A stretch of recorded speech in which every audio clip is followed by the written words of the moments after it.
Listo.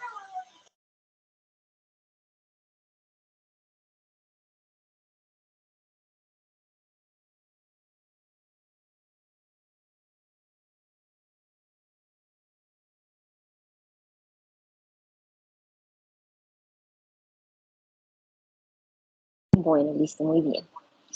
Bueno, quiero darles las gracias por estar acá. Bienvenidos todos a este Ateneo Javeriano de Neurología. En esta oportunidad tengo el gusto de presentarles al doctor Elkin Benítez. Elkin es médico javeriano, es residente de segundo año de Neurología de la Universidad Javeriana y tiene una amplia trayectoria en investigación. Ha trabajado con el grupo de perspectivas de ciclo vital, neurociencias, salud mental, psiquiatría de la Pontificia Universidad Javeriana, también en el grupo de neurociencias de Antioquia y es investigador de Red Lab en la sede de Bogotá. He tenido también el placer de trabajar con Elkin durante estos últimos años en algunos proyectos de investigación, donde compartimos una preocupación por encontrar algunos marcadores y biomarcadores del trastorno neurocognoscitivo que estén un poco por fuera de lo convencional, de lo que estamos acostumbrados a ver y que sean un poco de más fácil acceso para los médicos en general. Es por eso que hemos invitado a Elkin para que nos hable de uno de sus proyectos en relación con la función muscular y su asociación con el deterioro cognitivo. Nos va a definir un poco cómo son los fenotipos y los nuevos estadios predemenciales en Colombia. Muy bien, Elkin, bienvenido y muchas gracias por estar acá con nosotros. Bueno, gracias, profe, por la introducción y muchas gracias a todos los profes, al doctor Nariño, al doctor Zarco y en general a todos mis compañeros que me han apoyado y a todas las personas que están aquí presentes.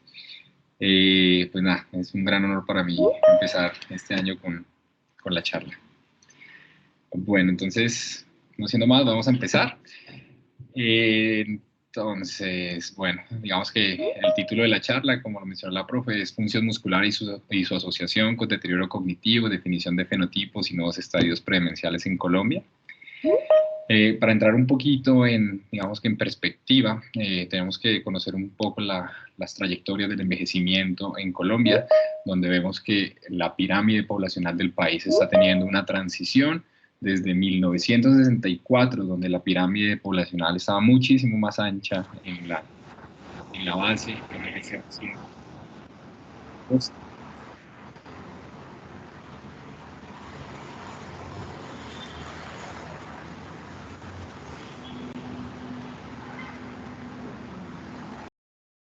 Gracias. Esto pues conlleva una necesidad de una adaptación a las diferentes problemáticas que conlleva el envejecimiento. Con esto en mente, sabemos que a medida que la población envejece, aumenta también la incidencia y la prevalencia de enfermedades neurodegenerativas y específicamente la demencia, y aquí quiero pues hacer la aclaración que voy a utilizar el concepto de demencia y no el de trastorno neurocognitivo mayor a través de la charla. Digamos que porque la literatura en general en la que hemos publicado, que ha sido en inglés en los Estados Unidos, utiliza sobre todo este concepto para definirlo.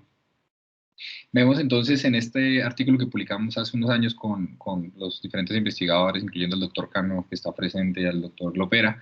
encontramos que pues dábamos una perspectiva general de lo que está pasando en nuestro país y de lo que está pasando en el mundo. Sabemos que hay 35.6 millones de personas, o había para el 2015, y que este valor tiende a triplicarse hacia el 2050, y que si bien sabemos que hay una carga asociada con la edad de aumento de la prevalencia y la incidencia de estas enfermedades, hay un claro patrón genético, monocausal, y sobre todo en nuestro contexto, lo voy a ampliar un poco más, es de suma relevancia.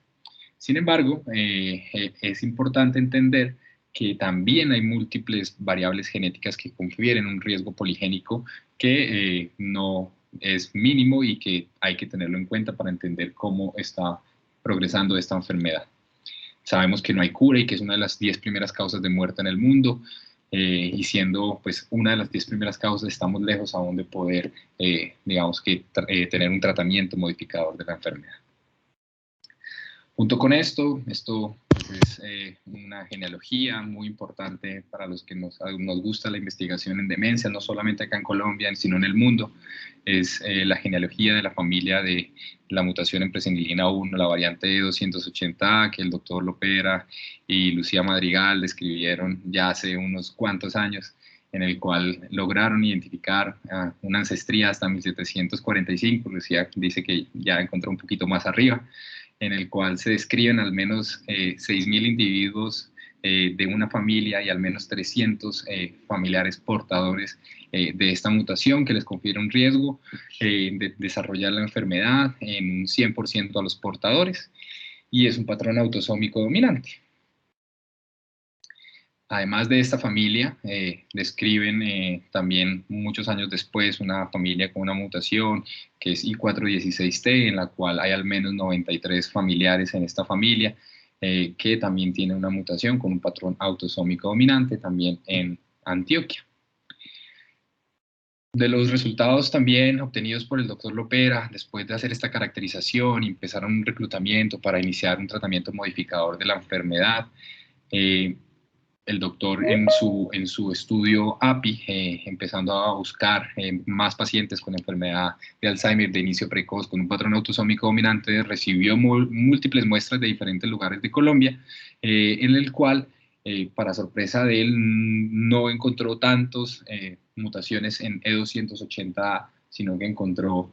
múltiples variantes en múltiples genes, sobre todo aquí los que presento son en presenilina 1, y esto claramente es datos preliminares del grupo de neurociencias de Antioquia, en el cual pues han descrito que no solamente hay una mutación, como se creía antiguamente en Colombia, sino que hay múltiples mutaciones solo en el gen de la presenilina 1 que pueden estar confiriendo una enfermedad de Alzheimer de inicio precoz, autosómica dominante. Tenemos que entender que la enfermedad de Alzheimer, más o menos hace 20 años, viene desarrollándose un cambio en el paradigma y la comprensión de lo que se define como enfermedad de Alzheimer, y tenemos con estas nuevas teorías que hay un estadio muy prolongado que es preclínico, ¿sí? Que hay unos cambios que están pasando a nivel de los cerebros de estos personas que son portadoras de las mutaciones genéticas, y estos datos sobre todo son del grupo de neurociencias de Antioquia, del grupo de Dayan, y los grupos que han tenido la oportunidad de tener seguimiento a las familias con mutaciones autosómicas dominantes, en los cuales hay un estadio muy prolongado en el cual hay un aumento de los depósitos de beta amiloide que se empiezan a hacer más notables, sobre todo en las mediciones de líquido cefalorraquídeo, y que posteriormente empieza a haber un acúmulo, que es esta línea verdecita que se ve aquí en la gráfica, en la cual empiezan a existir acúmulos de fosfotau en la corteza, y hay una disminución en el líquido cefalorraquídeo. Con esto se ha visto unas alteraciones en los volúmenes en el sistema nervioso central, y esto es importante porque si bien creemos que al principio de la enfermedad usualmente uno creería que hay una disminución de la corteza cerebral, los resultados del grupo de la Universidad de Antioquia, el grupo del doctor Lopera, han demostrado que incluso en niños hasta 35 años antes hay un aumento de la masa cerebral, sobre todo en áreas parietales en estos niños, y que posteriormente estos van a ir consecuentemente disminuyendo. Entre los múltiples estudios que ellos han realizado, han hecho unos estudios evaluando resonancia magnética funcional y electroencefalografía, donde han evidenciado que más o menos cercano a los 25 años, antes del inicio del DCL, hay una alteración de la sinapsis, generando una disfunción de esta, y que puede ser evidenciada por diferentes mecanismos, como lo es la electroencefalograma, y que esto digamos que está también en correlación con los aumentos de beta-amiloide en líquido cefalorraquídeo. Esto es importante tenerlo en cuenta para lo que les voy a plantear un poco más adelante de mis hipótesis. Algo que es importante también es que en el mundo, cerca de hace más o menos 25 años, se vienen realizando la mayoría de las publicaciones sobre la asociación entre la velocidad de la marcha y el desarrollo de deterioro cognitivo leve y de demencia. Lo que digamos que está publicado sobre todo en el 2016 para adelante, está cerca del 90% de las publicaciones, y vemos en esta gráfica lo que nos muestra es que al menos digamos, de 18 artículos publicados en la relación con demencia, al menos 14 hablaban de la relación positiva de la velocidad de la marcha con demencia. Por otro lado, aquí a la derecha vemos este estudio que es muy importante para las personas que nos gusta este tema, es que el doctor Montero Dazo y el profesor Joe Vergés en su estudio multicéntrico, donde describen por primera vez el síndrome de riesgo motor cognitivo, nos muestran que en un seguimiento de una población de 12 años, cómo es la velocidad de desarrollo de tanto deterioro cognitivo leve como demencia. Aquí lo que vemos en la primera grafiquita de arriba con la A es la velocidad en la que desarrollan estos pacientes de demencia en el inicio del seguimiento, donde vemos que los que están sobre todo en la línea de azul oscurita son los pacientes que no tenían síntomas al inicio del seguimiento. Los que están en la línea verde eran los pacientes que referían quejas de memoria. Los que estaban en amarillo eran los que referían o los que se evidenciaban en las pruebas de medición en ese momento que tenían velocidad de la marcha alterada o que estaban pues, marchando lento, y los que tenían en moradito eran los que cumplían el criterio de síndrome de riesgo motor cognitivo, que ya les voy a ampliar un poquito cómo se define esto. Vemos entonces que en demencia funcionaba de la misma manera y que estas dos variables tenían un hazard ratio de al menos 1.6 para DCL y de 2.47 para demencia.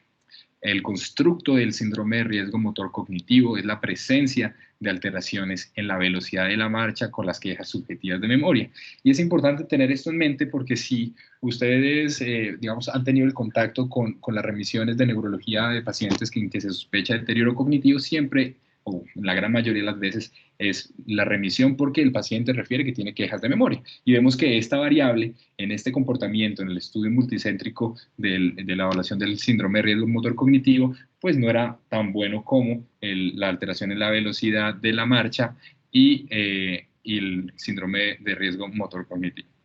Me dicen que se está viendo un poquito oscuro acá atrás. Voy a apagar la cámara igual mientras tanto para tener mejor como señal. Bueno, entonces, otro concepto que es muy importante es digamos que el dual task y el constructo de dual task, que lo voy a explicar un poquito más, pero quiero mostrarles esta evidencia donde el doctor Montero Dazo en el estudio del Gait and Brain Study en Canadá, en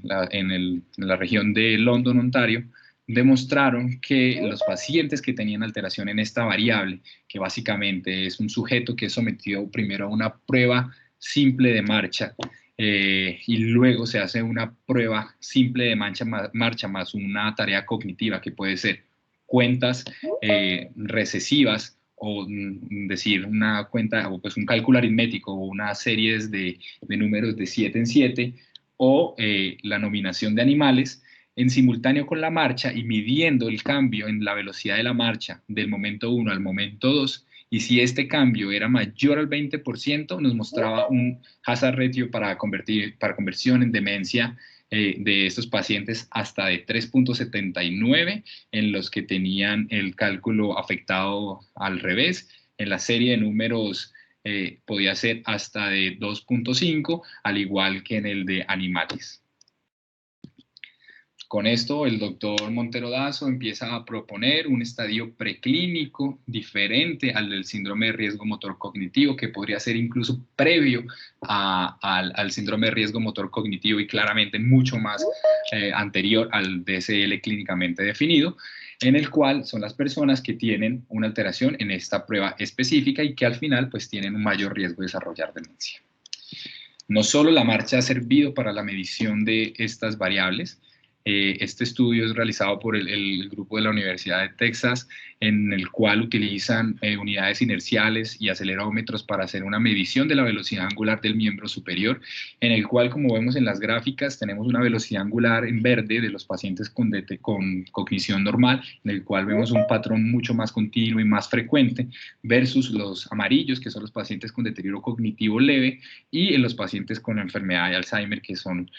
claramente diferentes. De hecho, en este estudio ellos proponen una sensibilidad y una especificidad por encima del 90% para enfermedad de Alzheimer. El constructo del Dual Task no es un constructo nuevo. El constructo de Dual Task viene de los psicólogos y del doctor Pachner, en el cual él propone que cuando uno está, digamos que desarrollando dos tareas en simultáneo, y esto fue sobre todo en un primer momento evaluado en niños con déficit de atención, la capacidad que el niño tiene para desarrollar dos tareas en simultáneo, o digámoslo pongámoslo en cualquier ejemplo, una persona hacen hacer dos tareas en simultáneo, como es, digamos, caminar y hablar por el celular. Si uno tiene una capacidad, digamos que una forma de programar estas dos acciones en simultáneo, pues uno esperaría que las dos tareas se ejecuten adecuadamente. Sin embargo, nuestra hipótesis, y digamos que ya se ha planteado un paradigma dual task, pero con memoria visual y memoria visual y auditiva en el grupo de la Universidad de Antioquia, en el cual se evidenció que hay alteraciones en estas pruebas solamente en una tarea dual de memoria. Lo que va a pasar es que si yo tengo una disminución en la capacidad de programar dos tareas por disfunción sináptica o porque tengo ya un compromiso más marcado a nivel de las diferentes estructuras cerebrales, pues voy a tener que sacrificar alguna de las dos tareas y por consecuente vamos a tener un error en alguna de las dos, que sobre todo lo que se ha visto es que se sacrifica la que es biológicamente menos importante al inicio de la enfermedad. Las teorías sobre cómo puede suceder que estas personas con deterioro cognitivo empiecen a desarrollar alteraciones en la velocidad de la marcha han sido varias. Y quisiera comentarles primero que se han mostrado en unos modelos animales en los cuales hay una lesión específica sobre las células de velocidad y aceleración que quedan digamos que en el hipocampo. Esos ratones eran sometidos a pruebas específicas en unas cintas de velocidad y ellos no tenían diferencias versus los ratones que no eran sometidos a esta cirugía. Sin embargo, cuando se les daba una tarea específica en una prueba de maze, de buscar entre un laberinto un objeto, la velocidad cambiaba. Entonces se habla de que hay una alteración dependiente de una alteración motora dependiente de un comportamiento, y como vemos el funcionamiento motor de la marcha pues, claramente ha venido cambiando a través de los años y involucra diferentes estructuras, entre esas la corteza prefrontal, la corteza motora, las cortezas de asociación parieto-occipitales, el tálamo, los ganglios basales, el cerebelo y toda la integración de las aferencias de los diferentes mecanismos que tenemos como la visión, la audición y la sensibilidad para poder hacer una adecuada ejecución motora. El doctor Montero Dazo y sus colaboradores han propuesto que hay digamos que un círculo vicioso tal vez de alteraciones y hay una clara linearidad de cómo se produce lo uno o lo otro. Lo que sí sabemos es que claramente el deterioro cognitivo se va a relacionar por diferentes etiologías a los síndromes demenciales, que esto a su vez está relacionado con alteraciones tempranas de la marcha y de alteraciones motoras en general, y que per se la alteración en la marcha y el deterioro cognitivo también se relacionan con el riesgo de caídas y fracturas y viceversa. Parece que hay un mix de neuropatologías mediadas por enfermedad cerebrovascular, depósitos de proteínas anómalas que van a generar que estas condiciones estén, digamos que bilinearmente asociadas. Pero ¿qué evidencia tenemos en nuestro país? Hacia el 2016, gracias al doctor Cano y al doctor Miguel Borda, que me han seguido durante muchos años estas ideas locas que he venido desarrollando, empezamos a hacer este primer análisis del SABE Bogotá, que el SABE Bogotá fue un estudio realizado en el 2012, en el cual se evaluaron diferentes variables de envejecimiento y de salud y bienestar de los adultos mayores, en las cuales en esa ocasión también se hizo una medición de la fuerza de prensión y la velocidad de la marcha en esta población de Bogotá de 2.000 adultos mayores, en su momento para la población de adultos mayores en la ciudad de Bogotá. En este primer estudio logramos encontrar que pese a ajustes por variables de sexo, escolaridad, índice de masa corporal y edad, encontramos una asociación de 1R para fuerza de prensión con deterioro cognitivo en 2.25 veces y con velocidad de la marcha con 2.76 veces. Ya hacia el 2016, más o menos, después de obtener los resultados de la encuesta SABE, empezamos a hacer un análisis de nuestra población colombiana. Ya no eran 2.000 adultos mayores, sino eran 26.000 adultos mayores en Colombia, en el cual se hizo una evaluación también de cómo se comportaba la marcha en nuestro país en relación con los pacientes con deterioro cognitivo y demencia, y lo que mostró nuestros resultados es que hay una asociación casi que lineal ascendente en la velocidad de la marcha y los puntajes en el Mini-Mental.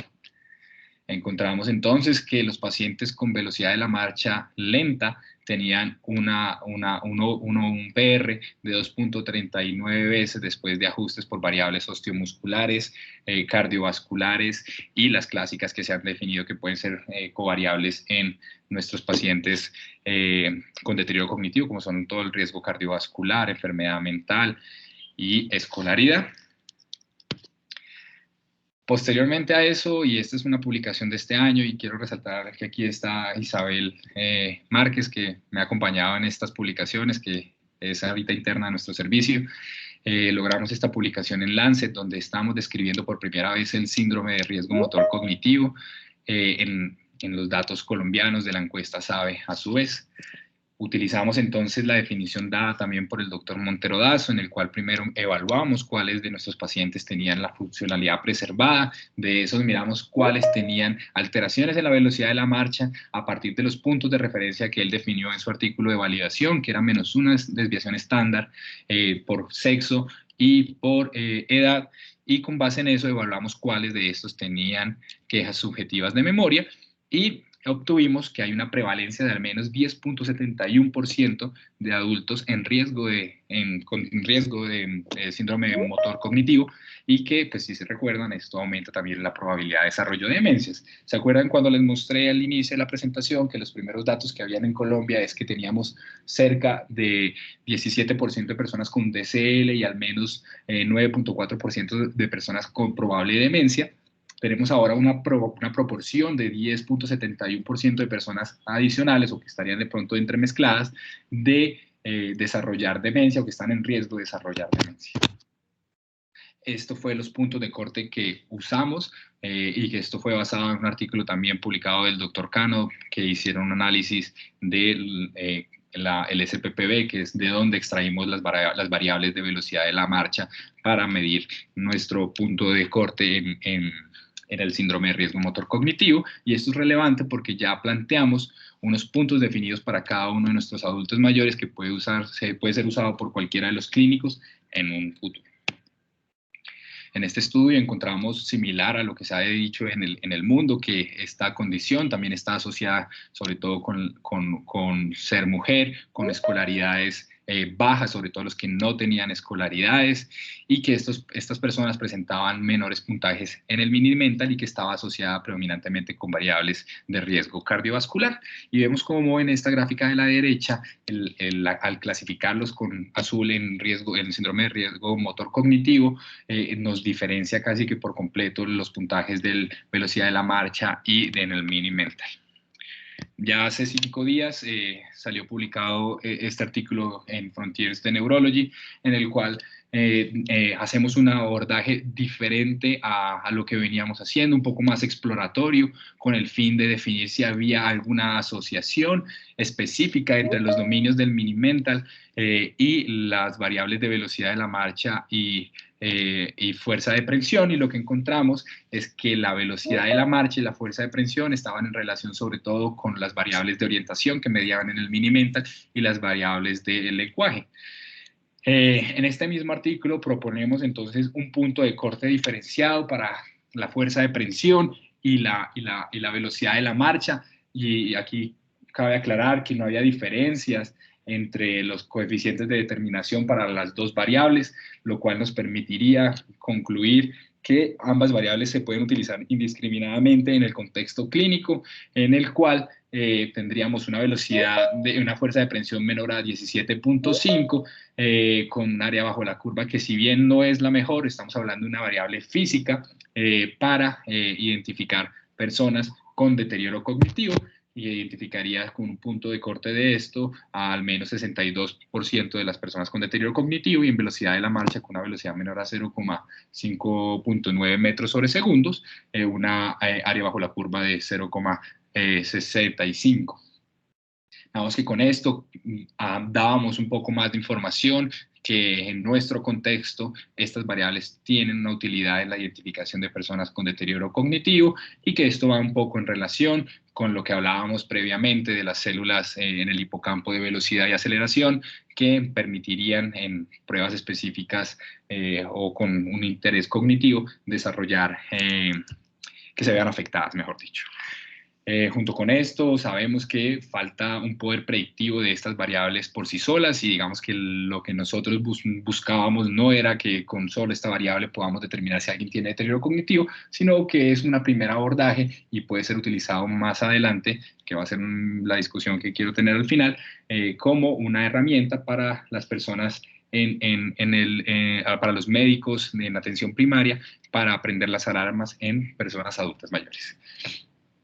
Aquí entra una de las partes más importantes en mi formación, mi año rural con el Grupo de Neurociencias de Antioquia, mi vinculación con ellos y con la Universidad de Antioquia, donde gracias al apoyo del doctor David Aguillón y el doctor Lopera, empezamos a creer un poco más en estas variables, y nos aventuramos a hacer una medición del dual task, específicamente con tareas cognitivas de fluencia de animales y cuentas aritméticas, y con ambas variables de marcha y flexión del codo en la población de 280. Pero como todos, siempre teníamos un problema. Teníamos el problema de cómo íbamos a medir nosotros estas variables en esta población, si no teníamos lo que utilizaban usualmente, digamos, en el estudio del Gait and Brain Lab y en los estudios de los Estados Unidos y de los países escandinavos, que tenían pistas de marcha de más de 300 millones y múltiples dispositivos y cámaras o sistemas de monitoreo basados en cámaras de lujo que valían cerca de 1.000 millones de pesos. Con el grupo de GBIC de la Universidad de Antioquia, los ingenieros que están trabajando con el grupo de neurociencias de Antioquia, primero nos dispusimos a desarrollar una tecnología de bajo costo, en el cual usamos marcadores de colores, como los ven aquí en este paciente con la mutación de 280A, en el cual tenía unos círculos de diferentes colores, y probamos que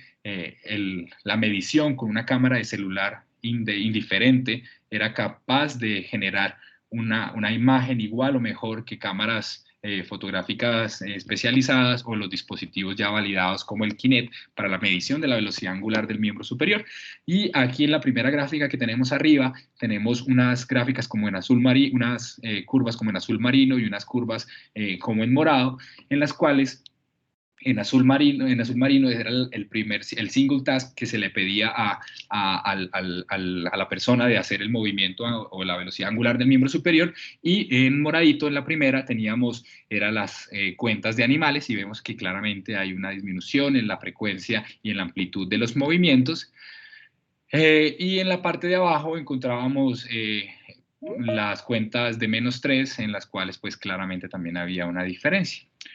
Nuestros resultados de estos son preliminares, más adelante se los voy a mostrar. Con base en ese primer acercamiento decidimos ampliar un poco la ejecución y integramos el micrófono de los celulares, que podría estar integrado a unos audífonos directos sobre el paciente, y lo que logramos fue que a partir del reconocimiento de voz de Google, extraer las palabras, los cálculos y demás, y automatizar digamos que la calificación de de las palabras o de las cuentas que decía el participante, con el fin de que todo fuera automatizado y que a partir de un dispositivo celular se pudiera hacer la medición objetiva de esto. Esto lo llevamos al Congreso Mundial de Alzheimer del año pasado, en donde mostramos que estos pacientes con la mutación de 280 240A, que son pacientes jóvenes, desarrollaban o tenían el dual task alterado en 2 pacientes que llevamos con demencias en estadios moderados versus los controles de población sana. Con esto en mente y con esta evidencia que habíamos recogido hasta ese momento, y evaluando los estudios realizados sobre todo en Canadá, decidimos, digamos que adaptarnos a estas mediciones que hacían en el estudio del Ontario Neurodegenerative Disease Research Initiative, en el cual hacían una medición de unas variables que no eran las comunes para la medición de biomarcadores en la enfermedad. Ellos integran entonces variables genéticas, clínicas, neuropsicológicas clásicas con variables como marcha, el eye tracking, las imágenes a nivel de la retina. Y ya sobre este año, con la profe Matallana, la profe Iragorri y diferentes investigadores del grupo de aquí de la Universidad Javeriana y el grupo de la Universidad de Antioquia, desarrollamos este proyecto en el cual,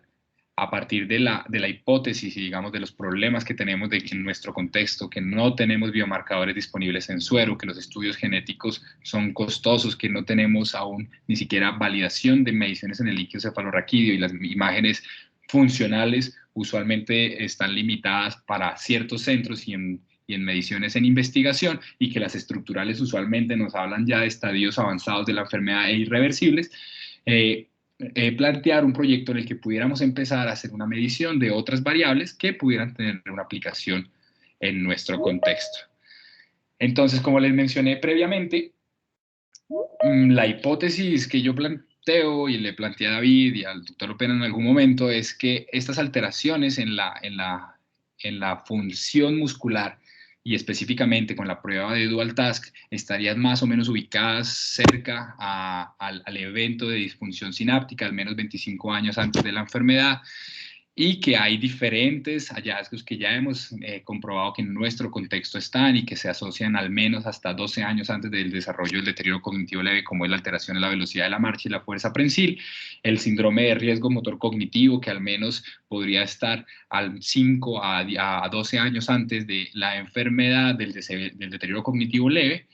y que sabemos que estos pacientes se desarrollan caídas tempranas desde el deterioro cognitivo leve, y de hecho es una variable independiente para el riesgo de caídas, y en la evaluación geriátrica es un componente que aislado puede concebirle al paciente el riesgo de caídas, y que es un continuo de la enfermedad en el cual ellos van a desarrollar inmovilismo. Nuestro objetivo entonces fue evaluar la capacidad predictiva de los biomarcadores clínicos no convencionales de trastorno neurocognitivo para la identificación en el curso de la enfermedad en pacientes con trastorno neurocognitivo tanto esporádico como genético en los diferentes estadios de la enfermedad, con una medición longitudinal de una basal a 1 año y a los 2 años. Los objetivos específicos fueron una evaluación de las manifestaciones neuropsiquiátricas, el tiempo de las latencias en las sacadas y las antisacadas en tareas específicas de reconocimiento, el cambio en el comportamiento de las variables de riesgo motor asociado a una tarea de dual task, y cambios a nivel de fondo de ojo, todo esto medido en los 3 momentos que les mencioné, en pacientes con trastorno neurocognitivo esporádico y genético. Y con esto diseñar un sistema basado en análisis de video, cámaras de celular y hardware de bajo costo para que esto pueda tener una aplicación en la clínica y a futuro pues esté disponible para la población colombiana. Entonces, la población objetivo que vamos a tener son 19 pacientes en cada uno de los grupos con trastorno neurocognitivo esporádico en los diferentes estadios, pacientes con mutaciones en presenilina 1 asintomáticos que no tienen alteraciones en ninguna de las pruebas, y pacientes adultos, bueno, más que pacientes adultos, controles sanos de la población general para la población con trastorno neurocognitivo esporádico, y unos controles dentro de las familias de 280A, que son de las familias, pero son no portadores. Con esto, la idea es evaluar los 4 componentes que les mencionamos, las baterías neuropsiquiátricas tradicionales que tenemos en ambos grupos, en el grupo de neurociencias de Antioquia y nosotros en Intelectus, haciendo énfasis específicamente en el MBI, que son unas escalas en las cuales se evalúan síntomas neuropsiquiátricos tempranos. El segundo componente es con el eye tracker, un eye tracker que se llama el TOBI, con el fin de poder analizar basados en un sistema que se llama OpenSesame, y el tercer componente es el paradigma Dual Task, con el Dual Task de la marcha y la velocidad angular, y un cuarto componente que es basado en las mediciones de fondo de ojo, fotos de fondo de ojo usando una tecnología que se llama Aurora, en los momentos basales al año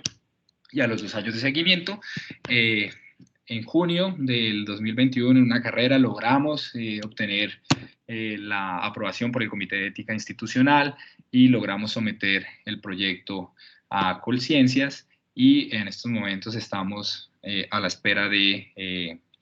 que nos hagan efectivo que salimos elegidos como financiables para esta convocatoria. Ya para finalizar, digamos que un poco las perspectivas y como yo veo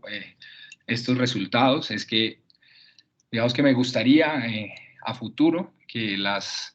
así como las personas llegan a control con su médico general y el médico general le toma una tensión arterial y si evidencia que el paciente no cumple los criterios para tener una tensión arterial normal y diga que es hipertenso y lo voy a estudiar, asimismo creo yo que podríamos usar la velocidad de la marcha en población adulta mayor colombiana con los puntos de corte determinados o con el punto de corte específico para deterioro cognitivo que evaluamos, que sea una alarma para que ellos hagan una remisión oportuna de esta población a una evaluación completa de clínica de memoria o a una remisión de un neurólogo, un psiquiatra, un geriatra, con el fin de poder identificar adecuadamente población más temprana. Porque como les decía, los resultados a nivel mundial han demostrado que las quejas de memoria, incluso en las quejas de memoria en la población de 280, el doctor Lopera, y ellos lo definen como un estadio pre-DCL en el cual ya hay enfermedad. Entonces, estaríamos incluso ahí estando un poquito tarde en el diagnóstico de esta población. Claramente, habría que hacer un abordaje multimodal para definir si esas quejas de memoria son específicamente por una enfermedad neurodegenerativa primaria o hay alguna otra variable que habría que modificar. Pero creo que hacia allá deberíamos ir y como grupo estamos en la tarea de diseñar este tipo de abordajes y tecnologías con el fin de implementar esto para que la población colombiana tenga un mejor envejecer. Y pues creo que eso sería todo lo que quería comentarles el día de hoy.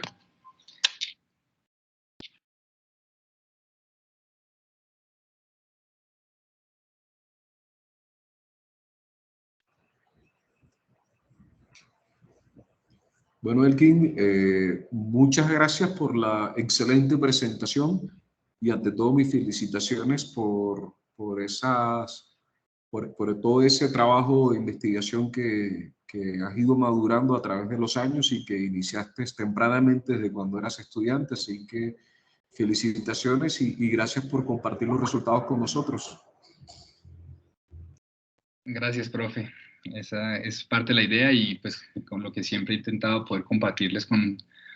ustedes y que esto pues tenga un impacto tanto en la universidad como a nivel nacional y en algún futuro internacionalmente en los países como Colombia, que no tenemos acceso a estas tecnologías tan costosas, los biomarcadores que son simplemente, no me acuerdo cómo nos los enseñaba la profe Iragorri, el doctor Santa Cruz y el doctor Cano cuando yo estaba como en segundo semestre y nunca los vi llegar a Colombia. Entonces,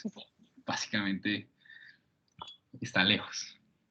Angelita, no sé si... Muy interesante. Okay. Sí, además porque dentro de lo que habíamos visto previamente, hasta hace muy poco tiempo realmente en los artículos que hablaban de envejecimiento normal, parte de ese envejecimiento normal era el enlentecimiento del pensamiento, el enlentecimiento de la marcha y de los movimientos, la sacadización de los movimientos de seguimiento lento, el aumento de las latencias, y era considerado como parte de los cambios normales realmente durante el envejecimiento. Y todo esto que nos muestras hoy, pues hace evidente que no son cambios normales, ¿no? Sino que realmente pueden ser significativos y que pueden ser realmente predictores de la aparición de un trastorno neurocognitivo. Entonces quiero felicitarte porque realmente es un trabajo muy bueno, llevas muchos años trabajando en esto y ya eres un experto, por supuesto, en todo esto de función motora y seguramente vendrán muchas cosas más interesantes. En relación con esto, tenemos aquí una pregunta del doctor Chavarro. Te felicita también por tu buena y completa presentación y te pregunta si en relación a la valoración de un paciente con sospecha de deterioro cognitivo, ¿cuál prueba funcional recomendarías tú aplicar en consulta externa? Es una discusión que hemos tenido y de hecho yo creo que a los estudiantes que han rotado en, los últimos, pues en el último año con nosotros, les he dicho que si saben aplicar un SPPB, ideal, ¿sí? Sin embargo, si no tienen ese instrumento, la velocidad de la marcha per se les puede dar demasiadas información. Sabemos que puntos de corte como menores a 1 o 0,8 ya nos hablan de un paciente que puede estar tanto en riesgo de fragilidad como puede tener alguna alteración diferente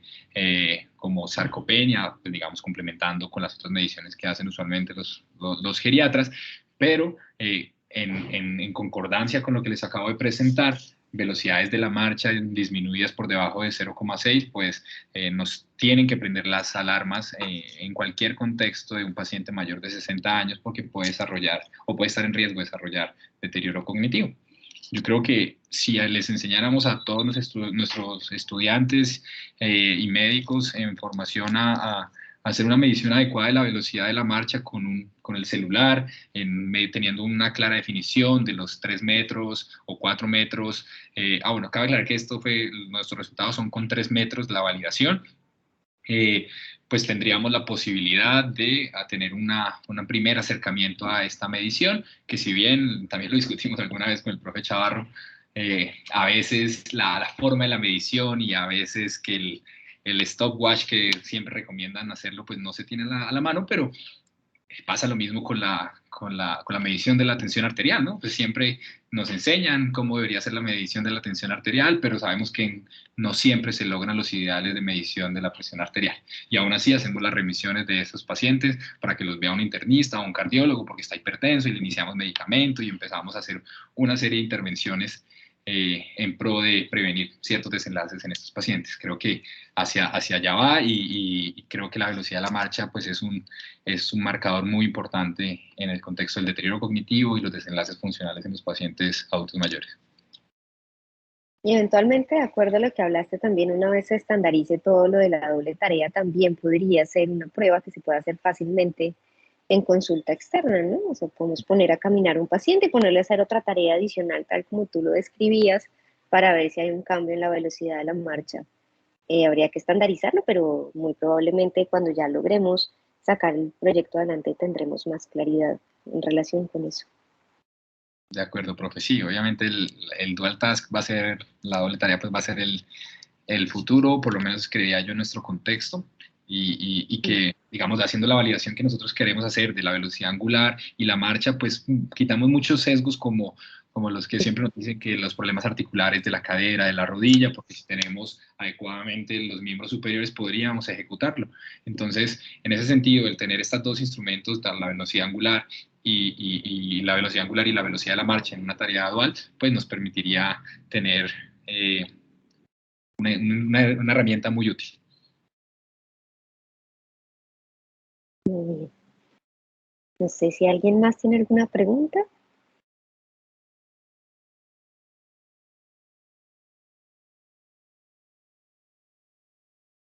No. Bueno, muchas gracias. Felicitaciones otra vez. Un trabajo muy bonito, muy completo, realmente súper interesante y nos abre un poco la posibilidad de encontrar otro tipo de biomarcadores distintos. Muchas gracias. Gracias, profe. ¿Me escuchan? Perfecto. Que tengan una buena noche. Buenas noches a todos. Buenas noches, muchas gracias. Chao.